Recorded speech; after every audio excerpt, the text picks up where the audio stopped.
हाय, hello, नमस्कार. कशा आहात मित्रमैत्रिणींनो? कविताच किचन आणि ब्लॉग मराठीमध्ये तुमचं सर्वांचं खूप स्वागत आहे. आजचा दिवस तुम्हाला खूप आनंदाचा आणि आरोग्याचा जावो हीच स्वामीचरणी प्रार्थना. तर आज मी तुमच्यासाठी घेऊन आली अगदी साधी सोपी रेसिपी. तर अख्खा मसूरची रेसिपी आपल्याला बघायची आहे. तर बघू शकता इथे मी अख्खा मसूर 2 ते 3 तास भिजत घातला होता आणि तो आता स्वच्छ करून धुवून घेतलेला आहे. आता आपण फोडणीची तयारी बघणार आहोत. तर त्याच्यासाठी इथे मी एक कांदा घेतलेला आहे, एक टोमॅटो घेतला आणि 2-3 लसूण पाकळ्या कट करून घेतले. तर बघू शकता व्हिडिओत दाखवल्याप्रमाणे. तर आता इथे आपण फोडणीची तयारी करून घेणार आहोत.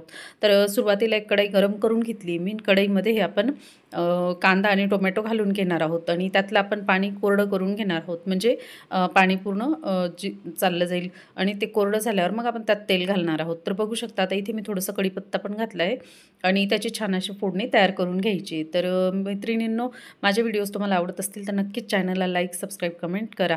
तर आता इथे मी 1 चमचा तेल घालून घेतलेले आहे आणि छान असं थोडंसं जिरं घालून घेतलं आहे. तर आपण त्याची फोडणी व्यवस्थित तयार करून घेणार आहोत. इथे थोडंसं हिंग पावडर पण घालायची आपल्याला आणि चमच्याने छान मिक्स करून घ्यायचे.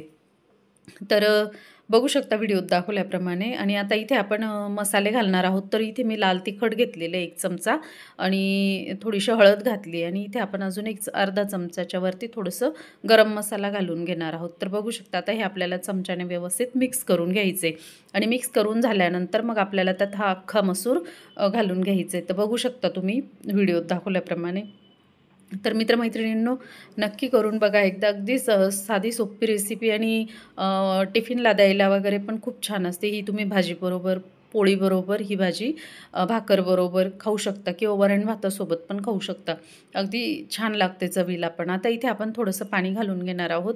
तर इथे मी सुरुवातीला 1 ग्लास पाणी घातलं होतं आणि अजून थोडंसं मी अर्धा ग्लास असं मला 1.5 ग्लास पाणी लागलं ह्या भाजीला. तर बघू शकता आता ही आपण 5 ते 7 मिनिटं झाकून देणार आहोत. तर इथे मी चवीनुसार मीठ घालून घेतलेलं आहे. तर आता इथे मी एक झाकण घेतले आणि झाकणने झाकून दिलं आहे.